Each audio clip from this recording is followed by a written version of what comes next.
Good morning and welcome to Morning.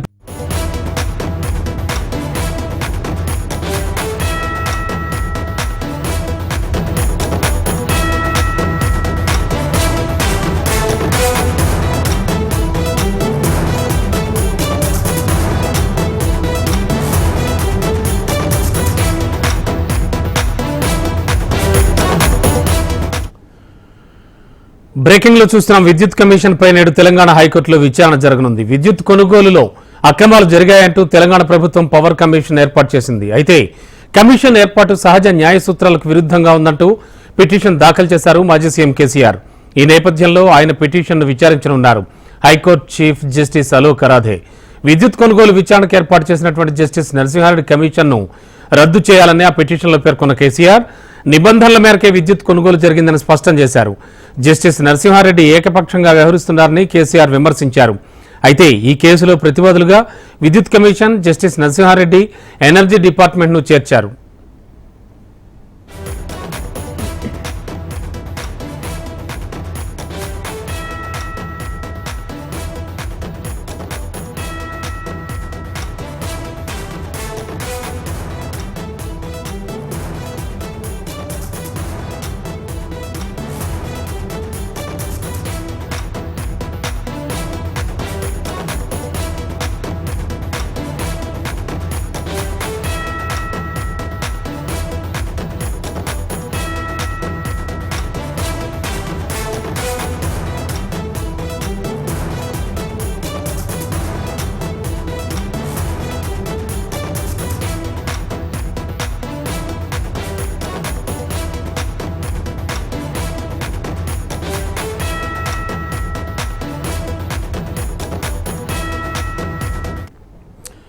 విద్యుత్ commission పై నేడు తెలంగాణ హైకోర్టులో విచారణ జరగనుంది. విద్యుత్ కొనుగోలులో అక్రమాలు జరిగాయంటూ తెలంగాణ ప్రభుత్వం పవర్ కమిషన్ ఏర్పాటు చేసింది. ఇక ఇదే అంశానికి సంబంధించి లేటెస్ట్ ఇన్ఫర్మేషన్కి మా క్రైమ్ కరెస్పాండెంట్ అమరేందర్ రెడ్డి సిద్ధంగా ఉన్నారు. అమర్, ఏం జరుగుతోంది ఇవాళ విద్యుత్ కమిషన్ కి సంబంధించి కూడా? రమణబాబు, విద్యుత్ కమిషన్ సంబంధించి మాజీ సీఎం అయినటువంటి కేసీఆర్ హైకోర్టులో రిట్ పిటిషన్ అయితే దాఖలు చేశారు. ఈ కమిషన్ ఏర్పాటుకు సంబంధించి కూడా సహజమైన న్యాయమైన సూత్రాలు ఎటువంటి కూడా పాటించకుండా కమిషన్ ఏర్పాటు చేశారు. కమిషన్ ఏకపక్ష నిర్ణయాలు కావచ్చు, కమిషన్ కి సంబంధించి మా పార్టీని నన్ను బదనం చేసే ప్రక్రియను కమిషన్ చేస్తుందన్న కోణంలో కూడా కేసీఆర్ హైకోర్టులో అయితే పిటిషన్ దాఖలు చేశారు. ఈ పిటిషన్ సంబంధించి మధ్యాహ్నం 12 గంటల సమయంలో విచారణకు రానుంది. అయితే దీనికి సంబంధించి హైకోర్టు చీఫ్ జస్టిస్ అయినటువంటి అలోక్ ఆరాధే సంబంధించిన బెంచ్ మీదకి ఈ పిటిషన్ విచారించే అవకాశాలు అయితే మనకు కనబడుతున్నాయి. అయితే జస్టిస్ నరసింహారెడ్డి కమిషన్ సంబంధించి ఒకవైపు రద్దు చేయాలని కూడా పిటిషన్ లో కేసీఆర్ పేర్కొన్నారు. కమిషన్ ఏర్పాటుకు సంబంధించి సహజమైన సూత్రాలకు విరుద్ధంగానే పూర్తిగా ఈ ప్రక్రియ ఉన్నది.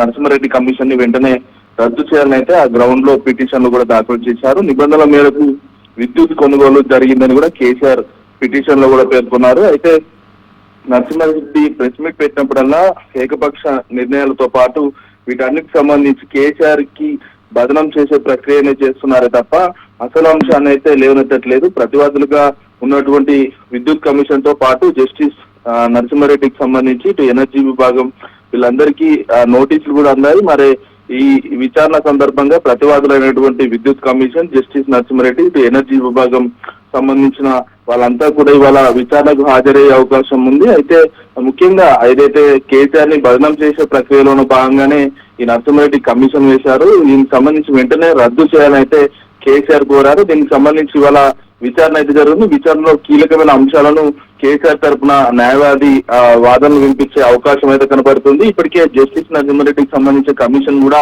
పూర్తిగా విద్యుత్ కొనుగోలు అంశంపై పూర్తిగా తప్పుపడుతున్న నేపథ్యంలో వీటన్నిటి కూడా వాళ్ళు కూడా వాదనలు వినిపించే అవకాశం అయితే కనబడుతుంది. ఇరువైపు వాదనలు విన్న న్యాయమూర్తి అయినటువంటి చీఫ్ జస్టిస్ అలోక్ ఆరాధే పూర్తిస్థాయిలో నిర్ణయం తీసుకునే అవకాశాలు అయితే కనబడుతున్నాయి. Okay, thank you Amar.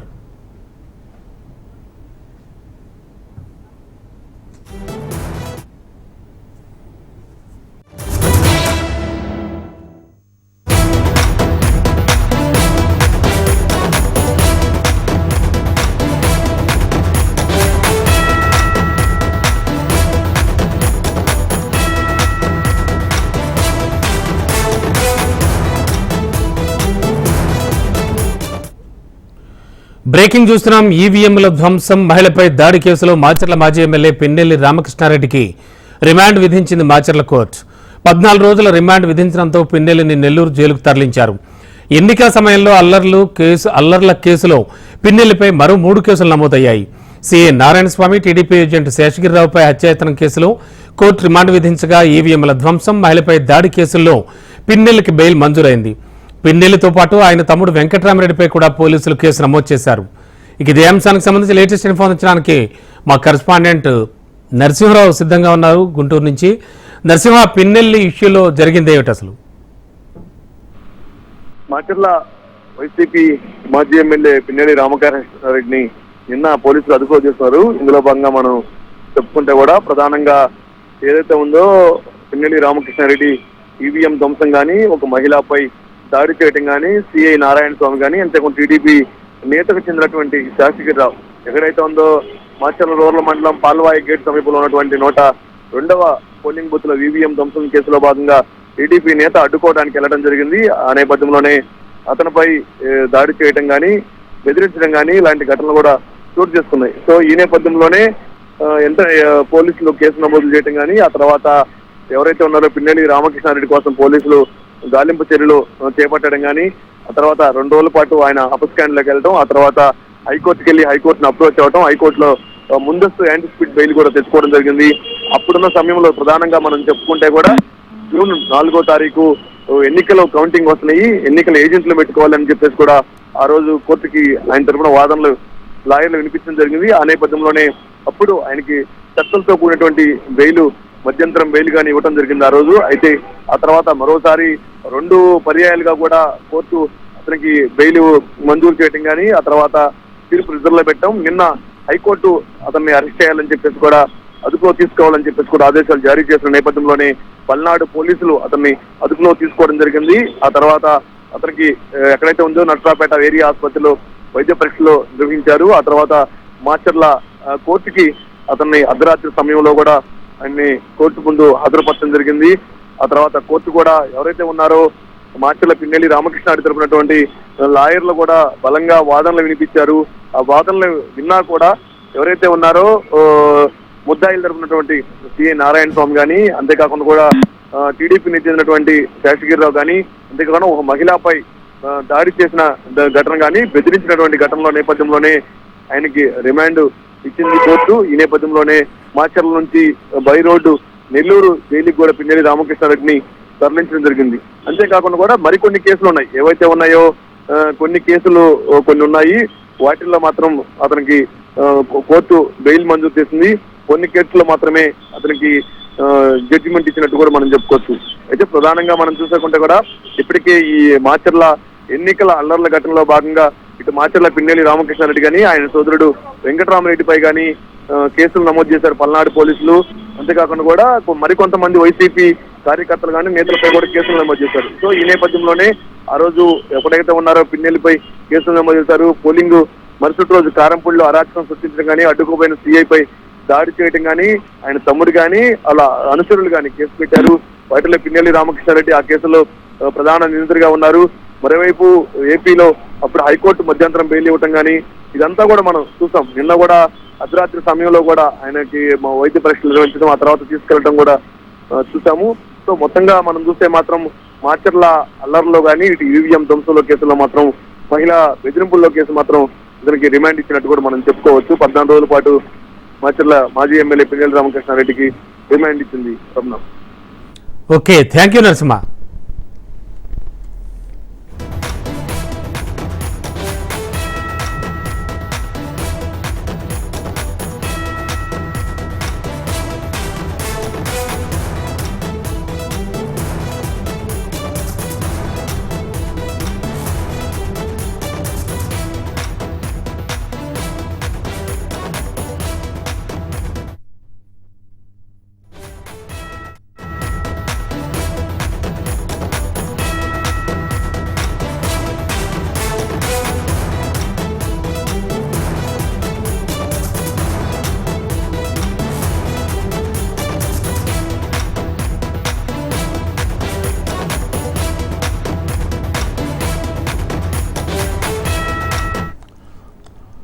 మరో బ్రేకింగ్ చూస్తున్నాం. ఫోన్ ట్యాపింగ్ కేసులో నిందితుల బెయిల్ పిటిషన్లపై నాంపల్లి కోర్టు ఇవాళ తీర్పు వెలువరించనుంది. పోలీసులు ఛార్జ్షీట్ దాఖలు చేయకపోవడంతో డిఫాల్ట్ బెయిల్ ఇవ్వాలని మాజీ అడిషనల్ ఎస్పీలు కోరారు. అయితే జూన్ 10న ఛార్జ్షీట్ దాఖలు చేశామని పబ్లిక్ ప్రాసిక్యూటర్ స్పష్టం చేశారు. కొన్ని కారణాలతో ఛార్జ్షీట్ను వెనక్కి పంపారని పీపీ వాదించారు. బెంచ్ మీద ఛార్జ్షీట్ లేని కారణంగా డిఫాల్ట్ బెయిల్ పిటిషన్ దాఖలు చేశామని వాదనలు వినిపించారు పిటిషనర్ల తరపు న్యాయవాది. ఈ సందర్భంగా పలు సుప్రీంకోర్టు తీర్పులను ఇరుపక్షాలు ప్రస్తావించాయి. బెయిల్ పిటిషన్లపై ఇరు వర్గాల వాదనలో విన్న న్యాయస్థానం తీర్పుని ఇవాల్టికి రిజర్వ్ చేసింది. ఇదే అంశానికి సంబంధించి లేటెస్ట్ ఇన్ఫార్మేషన్ ఇచ్చడానికి మా క్రైమ్ కరెస్పాండెంట్ అమర్ సిద్ధంగా ఉన్నారు. అమర్, ఏం జరుగుతోంది? మొత్తానికి ఇరుపక్షాల వాదనలు ముగిశాయి అండ్ తీర్పు ఇవాళకి వాయిదా వేశారంటున్నారు ఫోన్ ట్యాపింగ్ కేసుకు సంబంధించి. రమణబాబు, ఇప్పటికే రాష్ట్ర వ్యాప్తంగా సంచలనం రేపడంతో పాటు నిందితుల బెయిల్కి సంబంధించి చాలా రోజుల నుంచి కూడా కోర్టులో ఆ పిటిషన్ పెండింగ్ లోనే ఉంటుంది. అయితే చాలా సార్లు కూడా వాదనలు వినిపించినా కూడా దీనికి సంబంధించి వాళ్ళకు బెయిల్ ఇవ్వద్దంటూ కూడా భుజరంగరావు తిరుపతన్నకు సంబంధించి వాళ్ళను ఒకవేళ బయటికి వస్తే మాత్రం ఆ సాక్ష్యాలు తారుమారవడంతో పాటు ఆ ఎవిడెన్స్ మొత్తం పూర్తిగా డిస్ట్రాయ్ చేసే అవకాశాలు ఉంటాయి. ఎందుకే ఇప్పటికే దీనికి సంబంధించి ఫోన్ ట్యాపింగ్ వ్యవహారంలో హార్డ్ డిస్కులు కావచ్చు, సర్వర్లను కూడా ఆ కన్వర్జేషన్ సంబంధించిన ఒక కంపెనీ నుంచి కూడా ఈ టెక్నాలజీ ఉపయోగించి ఫోన్ ట్యాపింగ్ పాల్పడ్డారు. ఆ మెటీరియల్ అన్నిటి కూడా 3 బాక్సుల్లో ఇప్పటికీ నాంపల్లి కోర్టులో ఛార్జ్షీట్ దాఖలు చేయడం, దాంతో ఎవిడెన్స్ కూడా కోర్టుకు అయితే సబ్మిట్ చేశారు. అయితే ఛార్జ్షీట్ దాఖలు చేయాలంటే కూడా నిందితులకు సంబంధించి రిమాండ్ కు తీసుకున్నప్పటి నుంచి దాదాపు 60 నుంచి 90 రోజుల లోపే ఛార్జ్షీట్ అనేది దాఖలు చేయాలి. ఈ ఛార్జ్షీట్ దాఖలు చేయడంలో నెగ్లెక్ట్ చేస్తే మాత్రం నిందితులు ఎవరైతే ఉంటారో ఈ కేసుకు సంబంధించి భుజంగరావు తిరుపతన్నకు సంబంధించి డిఫాల్ట్ బెయిల్ దరఖాస్తు చేసుకునే అవకాశం ఉంటుంది. కాబట్టి దీనికి సంబంధించి డిఫాల్ట్ బెయిల్ పిటిషన్ కూడా ఇప్పటికే దాఖలు చేశారు. దీనికి సంబంధించి నిన్న ఇరువైపు కూడా వాదనలు విన్న పరిస్థితి అయితే ఉంది. ఛార్జ్షీట్ దాఖలు చేయడం సంబంధించి కూడా డిఫాల్ట్ బెయిల్ అయితే ఆ పిటిషన్ చేశారు. దీనికి సంబంధించి సుప్రీంకోర్టు జడ్జిమెంట్ ఏవైతే ఉంటాయో డిఫాల్ట్ బెయిల్ కి సంబంధించి ఇటు భుజంగరావు తిరుపతన్న సంబంధించిన నిందితుల తరపు లాయర్లు కూడా వాదనలు వినిపించారు. మరోవైపు ఏదైనా ఇంపార్టెంట్ కేసు, రాష్ట్ర వ్యాప్తంగా ఇష్యూ ఉన్న కేసు, దేశ వ్యవస్థకే ఇటు ఐటీకి సంబంధించిన భంగం కలిగించే కేసులకు సంబంధించి సుప్రీంకోర్టు జడ్జిమెంట్ లను కూడా ఇప్పటికే పబ్లిక్ ప్రాసిక్యూటర్ కూడా ఇరు పక్షాలకు సంబంధించి ఇటు వాదనలు అయితే కొనసాగిన నేపథ్యం అవుతుంది. నిన్న వాదనలు ముగిశాక నాంపల్లి కోర్టుకు సంబంధించి తీర్పు అయితే రిజర్వ్ చేసింది. ఇవాళ నాంపల్లి కోర్టులో బెయిల్ పిటిషన్ సంబంధించి ఏదైతే అడిషనల్ ఎస్పీలుగా ఉన్న భుజంగరావు తిరుపతన్న ఇద్దరికి సంబంధించి కూడా తీర్పు ప్రకటిస్తామంటూ కూడా ఇప్పటికే న్యాయస్థానం వెలువరించింది. అయితే దీనికి సంబంధించి ఉత్కంఠగా కొనసాగుతుందని చెప్పుకోవచ్చు. ఒకవైపు డిఫాల్ట్ బెయిల్ అనేది 90 రోజుల్లో కూడా ఛార్జ్షీట్ దాఖలు చేయాలి. ఛార్జ్షీట్ దాఖలు చేయకపోవడంతోనే వీరు డిఫాల్ట్ బెయిల్ పిటిషన్ అయితే వేశారు. అయితే జూన్ 10వ తేదీనే ఛార్జ్షీట్ కూడా దాఖలు చేశామంటూ కూడా ఇప్పటికే పబ్లిక్ ప్రాసిక్యూటర్ చెప్పారు. కొన్ని సాంకేతిక కారణాల వల్లే ఛార్జ్షీట్ అనేది మళ్ళీ వెనక్కి పంపారు. అందుకే మళ్ళీ సాంకేతిక పరమైన అంశాలతో పాటు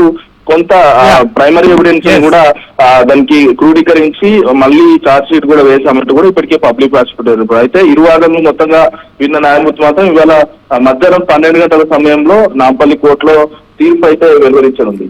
ఓకే.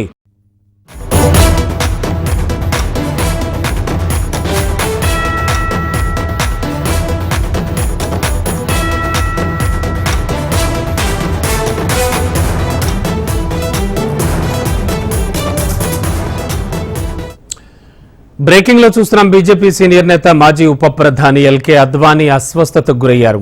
గత కొంతకాలంగా అనారోగ్య సమస్యలతో బాధపడుతోన్న ఆయన్ను ఢిల్లీలోని ఎయిమ్స్ ఆసుపత్రికి తరలించారు. ప్రస్తుతం తమ పర్యవేక్షణలో ఉన్నారని, చికిత్స అందుతోందని వైద్యులు వెల్లడించారు. 96 ఏళ్ల అద్వానీకి ఎయిమ్స్లోని ప్రైవేట్ వార్డులో యూరాలజీకి సంబంధించినటువంటి చికిత్స అందిస్తున్నారు. అద్వానీ పరిస్థితి నిలకడగానే ఉందని ఆసుపత్రి వర్గాలు వెల్లడిస్తున్నాయి.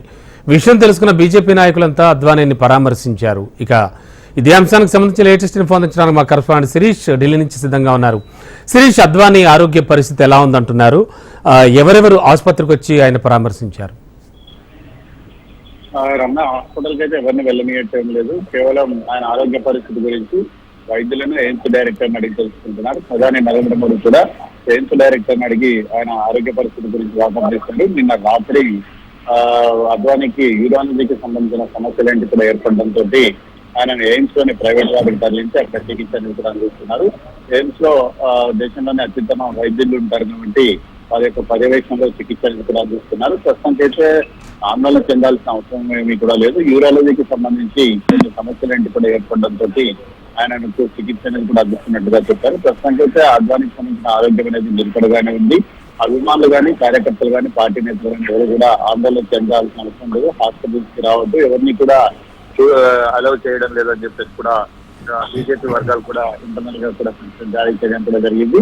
అయితే ఒకవేళ అవసరాన్ని బట్టి ప్రధాని నరేంద్ర మోడీ కానీ, కొంతమంది సీనియర్ నేతలు కానీ ఎయిమ్స్ వెళ్లే అవకాశం ఉంది. అది ఈ రోజు మధ్యాహ్నం వైద్యులు చెప్పేదాన్ని బట్టి, లేదంటే మాత్రం ఆయన డిశ్చార్జ్ చేసిన తర్వాత ఇంటి దగ్గర అద్వాన్ని పరామర్శించవచ్చు. ప్రస్తుతానికి అయితే ఇటు ఫ్యామిలీ వైపు నుంచి కానీ, పార్టీ వైపు నుంచి కానీ ఇంతకు మించి ఎటువంటి సమాచారం అనేది కూడా వెల్లడించడం. Okay, thank you Suresh.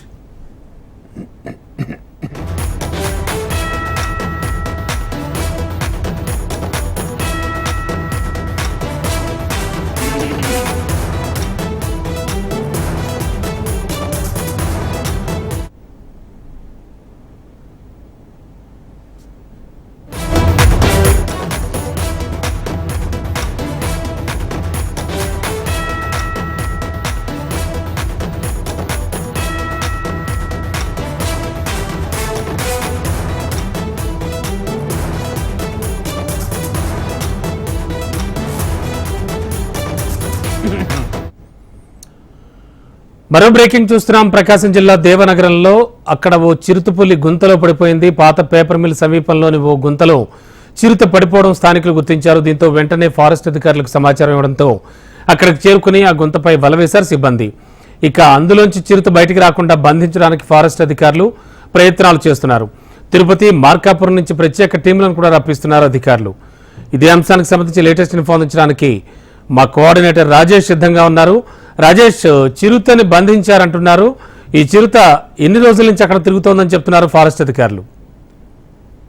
Ramababu, గద్దలూరు మండలం దేవనగరంలో సమీపంలో చిరుత పులి ఒక పాడుబడ్డ బావిలో పడిపోయింది. అయితే ఈ పులి 2 రోజుల క్రితం పడి ఉండొచ్చని అధికారులు అంచనా వేస్తున్నారు. అయితే అధికారులు ఇప్పటి వరకు దాని పరిస్థితి పులిని పైకి రానికుండా అదుపు చేసేందుకు ఇప్పటికే బావి చుట్టూ కూడా వలలు వేసి కట్టడి చేశారు. అయినప్పటికి కూడా నిన్న రాత్రి చూసుకుంటే రాత్రి సమయంలో ఈ చిరుతని గుర్తించారు. అయితే గుర్తించిన సమయం అప్పటి నుంచి కూడా చిరుత పైకి రావడానికి పోరాడుతున్నప్పుడు కూడా అధికారులు బయటికి వస్తే మిగతా వారికి ఇబ్బంది, ఆ స్థానిక ప్రజలకు ఇబ్బంది అనేసి ఎట్టి పరిస్థితుల్లో రాకుండా ఉండడానికి దాదాపు 10-15 మంది 7 రకాల వలలతో కట్టడి చేశారు ఆ బావి చుట్టూ. అయితే ఈ ఉదయం నుంచి చూసుకుంటే దానిని బయటికి తీయడానికి చూసుకుంటే చిరుత ఆ బావిలో మరికొంత గోతిని తవ్వుకొని లోపలికి వెళ్ళిన పరిస్థితి, బయటకు కనపడే పరిస్థితి కనపడలేదు. అయితే ఈ చిరుతని సురక్షితంగా బయటికి తీసి బోన్లో బంధించి తరలించేందుకు ఏదైతే ఉందో అధికారులు ఇప్పటికే తిరుపతి నుంచి, అదేవిధంగా మార్కాపురం ఫారెస్ట్ రేంజ్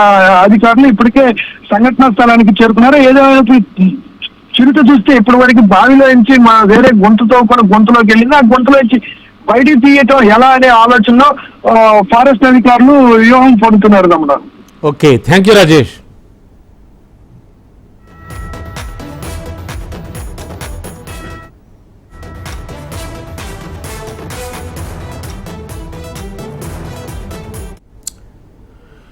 ఇదిలా ఉంటే నంద్యాల జిల్లా మహానంది క్షేత్ర పరిసరాల్లో చిరుత సంచారం స్థానికులకు కంటి మీద కునుకు లేకుండా చేస్తోంది. ఆలయ పరిసరాల్లో సంచరిస్తూ భక్తులను భయాందోళనకు గురయ్యేలా చేస్తోంది. చిరుత సంచారంపై ఆలయ అధికారులు మైకుల ద్వారా అనౌన్స్ చేస్తూ భక్తులను అప్రమత్తం చేస్తున్నారు. మహానంది నుంచి మరింత అదనపు సమాచారం ఇదే అంశానికి సంబంధించి మా ప్రతినిధి హరికిషన్ అందిస్తారు. అటవీ ప్రాంత సమీప గ్రామాలలో చిరుతపులులు తీవ్ర కలకలం రేపుతున్నాయి. ప్రధానంగా నంద్యాల, గిద్దలూరు అటవీ మార్గమైనటువంటి చెలమలలో ఒక మహిళను చంపేశాయి. మరోవైపు గత 15 రోజుల నుంచి కూడా మహానంది దేవస్థాన పరిధిలో చిరుతపులి సంచరిస్తోంది. ఇక్కడ ఉన్నటువంటి పంది పిల్లలతో పాటు అలాగే కుక్కలను కూడా చంపి తీసుకువెళ్తున్నటువంటి పరిస్థితి ఉంది. మనం విషయం తెలుసుకునే హెచ్ఎం టీవీ ఈ పరిసరాలకు వచ్చాం. ప్రస్తుతం మనము ఆలయ వెనుక భాగంలో ఉన్నాం. కొద్దిసేపటి క్రితమే ఇక్కడ చిరుతపులి కనిపించినట్లుగా స్థానికులు కూడా చెప్తున్నటువంటి పరిస్థితి ఉంది. గత 4-5 రోజుల నుంచి కూడా చిరుతపులి తాకిడి ఎక్కువగా అయింది, దాని సంచారం పెరిగింది.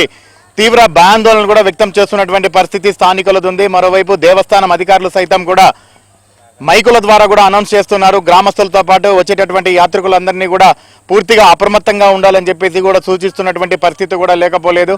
చెప్పండి, మీరు ఎక్కడ చూస్తున్నారు చిరుతపులిని? గోశాల దగ్గర చూసినాం సార్.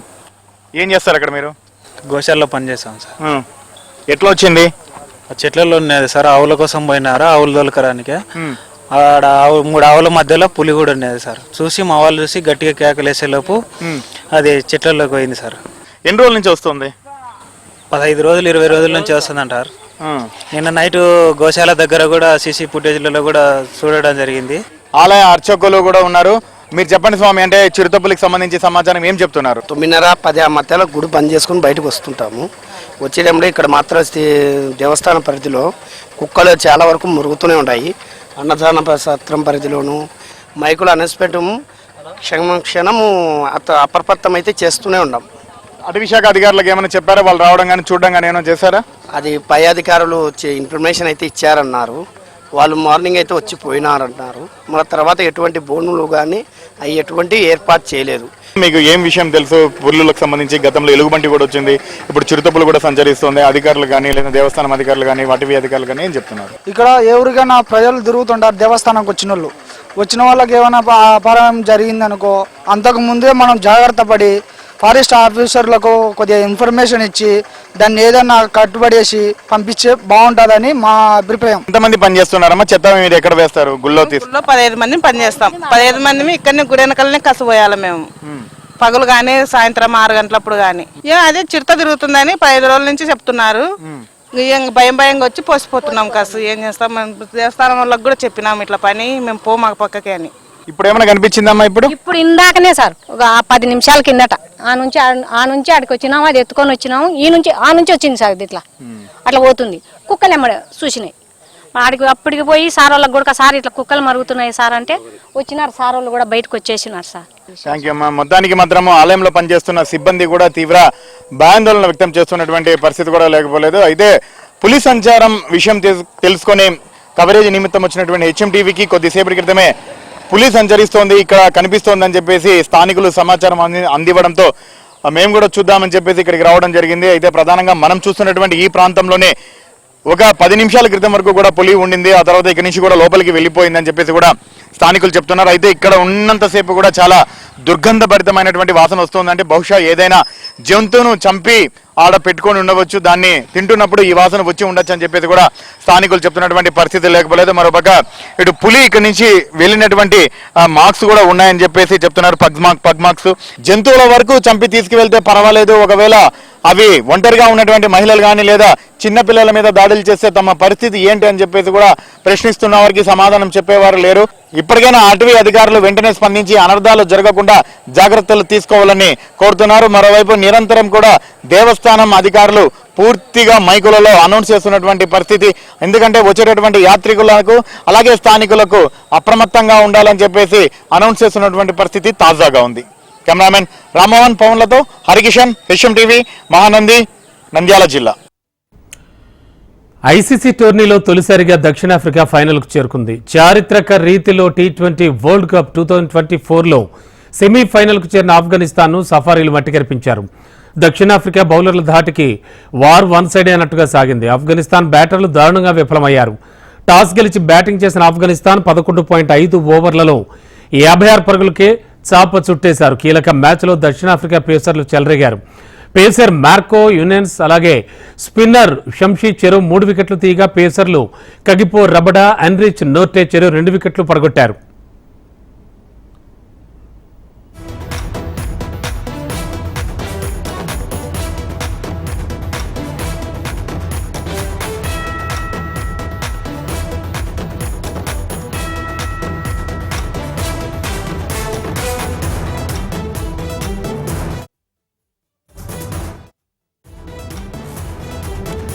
ఆఫ్ఘనిస్తాన్ బ్యాటర్లు కేవలం ఒక్కరు మాత్రమే 2 అంకెలు స్కోర్ చేయగలిగారు. 10 పరుగులు చేసిన అజ్మతుల్లా అమర్దాన్ టాప్ స్కోరర్గా నిలిచాడు.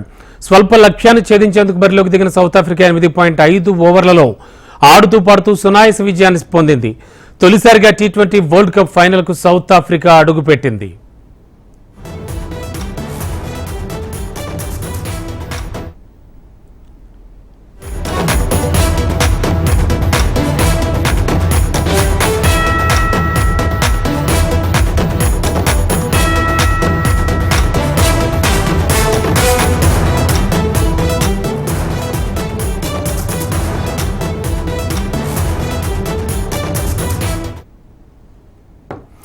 మరో బ్రేకింగ్ భద్రాద్రి కొత్తగూడెం జిల్లాలో కీలక ఘట్టం ఆవిష్కృతమైంది.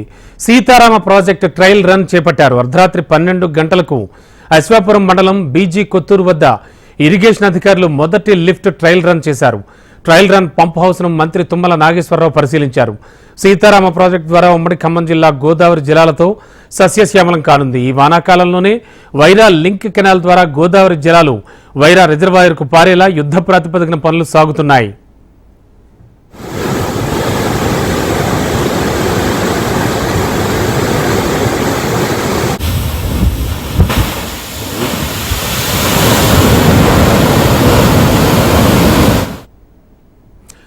బ్రేకింగ్ లో చూస్తున్నాం. భద్రాద్రి కొత్తగూడెం జిల్లాలో కీలక ఘట్టం ఆవిష్కృతమైంది. సీతారామ ప్రాజెక్టు ట్రయల్ రన్ చేపట్టారు. అర్ధరాత్రి 12 గంటలకు అశ్వాపురం మండలం బీజీ కొత్తూరు వద్ద ఇరిగేషన్ అధికారులు మొదటి లిఫ్ట్ ట్రయల్ రన్ చేశారు. ట్రయల్ రన్ పంప్ హౌస్ ను మంత్రి తుమ్మల నాగేశ్వరరావు పరిశీలించారు. ఇక ఇదే అంశానికి సంబంధించి లేటెస్ట్ ఇన్ఫో అందించడానికి మా కరెస్పాండెంట్ రవికిరణ్ సిద్ధంగా ఉన్నారు. రవికిరణ్, ఏం జరిగింది? ట్రయల్ రన్ సక్సెస్ అయిందంటున్నారు, వాట్ నెక్స్ట్? రమణ, ఉమ్మడి ఖమ్మం జిల్లాతో పాటు మహబూబాబాద్ జిల్లా సస్యశ్యామలం చేసేందుకు ఉద్దేశించిన సీతారామ ప్రాజెక్టు మోటార్ల మొదటి ట్రయల్ రన్ ప్రక్రియ అయితే రాత్రి సక్సెస్ అయింది. గత వారం రోజుల నుంచి కూడా సీతారామ ప్రాజెక్టు మోటార్లని రన్ చేయడానికి అధికారులు చేస్తున్న ప్రయత్నం అయితే కొలిక్కి వచ్చింది. సీతారామ ప్రాజెక్టు సక్సెస్ అయిందని ఇప్పటికే వ్యవసాయ శాఖ మంత్రి తుమ్మల నాగేశ్వరరావు కూడా స్పష్టం చేశారు. 17,000 కోట్ల రూపాయలతో అంచనాతో 10 లక్షల ఎకరాలకు సాగునీటిని అందించడం కోసం సీతారామ ప్రాజెక్టు నిర్మాణం చేపట్టారు. గత ప్రభుత్వ హయాంలో చేపట్టిన ఈ ప్రాజెక్టు 7,000 కోట్ల వరకు కూడా గత ప్రభుత్వ హయాంలో ఖర్చు చేశారు. ఈ ప్రాజెక్టు నిర్మాణానికి సంబంధించి ఆటుపోట్లు ఎదుర్కొంది. గత ప్రభుత్వంలో 7,000 కోట్ల రూపాయలతో సీతారామ ప్రాజెక్టు కోసం వ్యయం చేసినప్పటికీ కూడా కొన్ని అడ్డంకులు ఎదురయ్యాయి. అయితే ఇప్పటికే కొన్ని చోట్ల భూసేకరణ సమస్యగా ఉంది. ఈ నేపథ్యంలో సీతారామ ప్రాజెక్టు సంబంధించి మొత్తం కూడా మోటార్లు సిద్ధం చేసినప్పటి నుంచి కూడా కాలువల నిర్మాణం కూడా ఇంకా కొన్ని చోట్ల పూర్తి కావాల్సింది. అయితే మొదటి విడతగా గోదావరి జలాలు అనేవి ఏన్కూరు వరకు కూడా తరలించి ఆ తర్వాత వైరా ప్రాజెక్టు వరకు కూడా తరలించేందుకు కూడా ఇప్పటికే 90 కోట్ల రూపాయలతో నిర్మాణాలు చేపట్టారు. దీనికి సంబంధించి కాలువలు ఆగస్టు నెల వరకు కూడా పూర్తవుతాయని చెప్తున్నారు. ఇది పూర్తయితే గోదావరి నుంచి సీతారామ ఎత్తిపోతల పథకం ద్వారా సాగునీటిని మోటార్ల ద్వారా వైరా రిజర్వాయర్ వరకు కూడా సాగునీరు వస్తుంది. వైరా రిజర్వాయర్ నుంచి కూడా నాగార్జున సాగర్ కాలువల ద్వారా సత్తుపల్లి వరకు కూడా సాగునీటిని అందించే అవకాశం అయితే కనపడుతుంది. ఈ నేపథ్యంలో మంత్రి తుమ్మల నాగేశ్వరరావు కూడా సీతారామ ప్రాజెక్టుపై ప్రత్యేక దృష్టి సారించి మంత్రి అయిన దగ్గర నుంచి కూడా నిరంతరం సీతారామ ప్రాజెక్టు నిర్మాణం కోసం ఆయన పనిచేస్తూ ఉన్నాడు. సీతారామ ప్రాజెక్టు సంబంధించి మోటార్ల ట్రయల్ రింగ్ గత అర్ధరాత్రి అశ్వాపురం మండలం పీజీ కొత్తూరు వద్ద కూడా సక్సెస్ అయింది. ముందుగా ప్రాజెక్టు నిర్మాణాన్ని 13,000 కోట్లకు టెండర్లు పిలిచినప్పటికీ కూడా ఆ తర్వాత నిర్మాణ వ్యయం పెరగడంతో ప్రస్తుతం అయితే 17,000 కోట్లకి పెరిగింది. ఖమ్మం జిల్లాలో దాదాపు 4 లక్షల ఎకరాలకు, భద్రాద్రి కొత్తగూడెం జిల్లాలో 3 లక్షల ఎకరాలకు, మహబూబాబాద్ జిల్లాలో 2.5 లక్షల ఎకరాలకు కూడా ఈ ప్రాజెక్టు ద్వారా సాగునీరు అందే అవకాశం ఉంటుంది. దీనికి సంబంధించి ఇప్పటికి కూడా అధికారులు అన్ని రకాల ఏర్పాట్లు చేస్తున్నారు. కాలువ నిర్మాణం కూడా పూర్తి స్థాయిలో అయ్యే విధంగా త్వరితగిన యుద్ధ ప్రాతిపదికన పనులు చేయాలని ఇప్పటికే మంత్రి కూడా ఆదేశించిన నేపథ్యంలో అధికారులు, ఇరిగేషన్ అధికారులు ఎప్పటికప్పుడు కూడా సమీక్షలు నిర్వహిస్తూ దాని మీద కూడా పనిచేస్తున్నారు. మొదటి విడతగా ట్రయల్ రన్ సక్సెస్ కావడంతో జిల్లా ప్రజలకైతే, రైతాంగానికి అయితే ఒక శుభవార్త అందిందని చెప్పవచ్చు. Ramana, okay, thank you Ravikiran.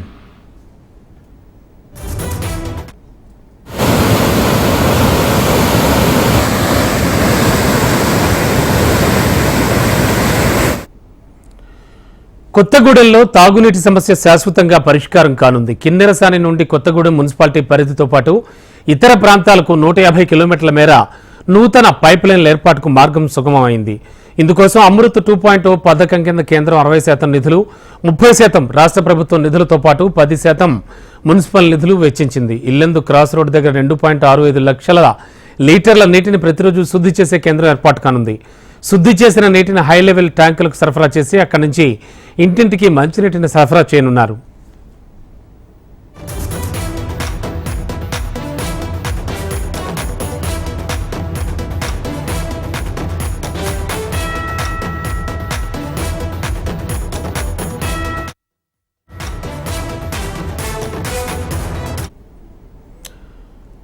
Kothagudem మున్సిపాలిటీకి గత ఎన్నికల ముందు అమృత్ పథకం ద్వారా నిధులు మంజూరయ్యాయి. ఈ నిధుల వినియోగంపై కొత్తగూడెం ఎమ్మెల్యే కూనంనేని సాంబశివరావు ఆధ్వర్యంలో అధికారులతో క్షేత్రస్థాయి సమీక్షలు నిర్వహించారు. ముఖ్యంగా ప్రజల తాగునీటి కష్టాలు తీర్చడం కోసం ఉద్దేశించిన మంచినీటి పథకాన్ని పూర్తి చేయాలని నిర్ణయం తీసుకున్నారు. గతంలో కొత్తగూడెంలోని కొన్ని ప్రాంతాల్లో మిషన్ భగీరథ ద్వారా, మరికొన్ని ప్రాంతాల్లో సింగరేణి ద్వారా నీటి సప్లై జరుగుతున్నా పట్టణంలోని ముఖ్యమైన ప్రాంతాల్లో నీటి కొరత నివారణకు ఉపయోగపడే విధంగా ప్రతి ఇంటికి కుళాయి ఏర్పాటు చేయాలని ఏర్పాట్లు చేస్తున్నట్లు ఎమ్మెల్యే కూనంనేని చెప్పారు. అమృత్ పథకం ద్వారా రాష్ట్ర ప్రభుత్వ సహకారంతో పైప్ లైన్ల మరమ్మతులు, కొత్త లైన్ల ఏర్పాటు చేపట్టనున్నట్లుగా ఎమ్మెల్యే కూనంనేని తెలిపారు. పాత కొత్తగూడెంలో 20 లక్షల లీటర్లు, విశ్వనాథ్ కాలనీలో 10 లక్షల లీటర్లు, రామవరంలో 8 లక్షల లీటర్ల సామర్థ్యం గల వాటర్ ట్యాంకులు ఏర్పాటు చేయనున్నట్లు ఎమ్మెల్యే వెల్లడించారు.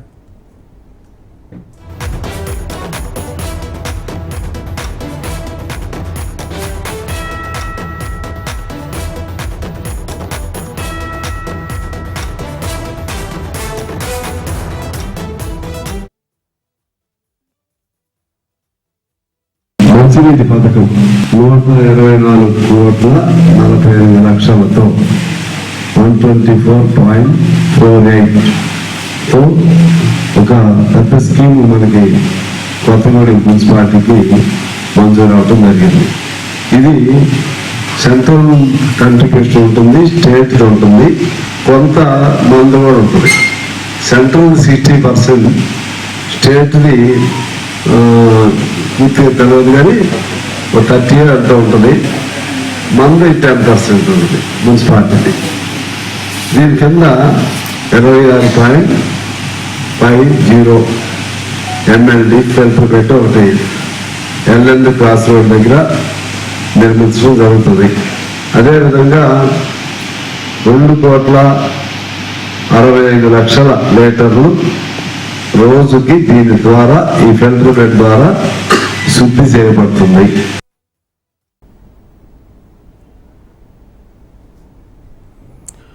కొత్తగూడెం పట్టణంలో అమృత్ 2.0 పథకానికి డిప్యూటీ సీఎం భట్టి విక్రమార్క, మంత్రులు పొంగులేటి శ్రీనివాసరెడ్డి, తుమ్మల నాగేశ్వరరావు, కోమటిరెడ్డి వెంకటరెడ్డి ప్రారంభించనున్నారు.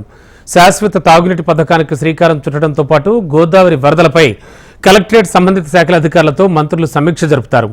మంత్రుల పర్యటనకు జిల్లా అధికార యంత్రాంగం పూర్తి ఏర్పాట్లు చేపట్టింది.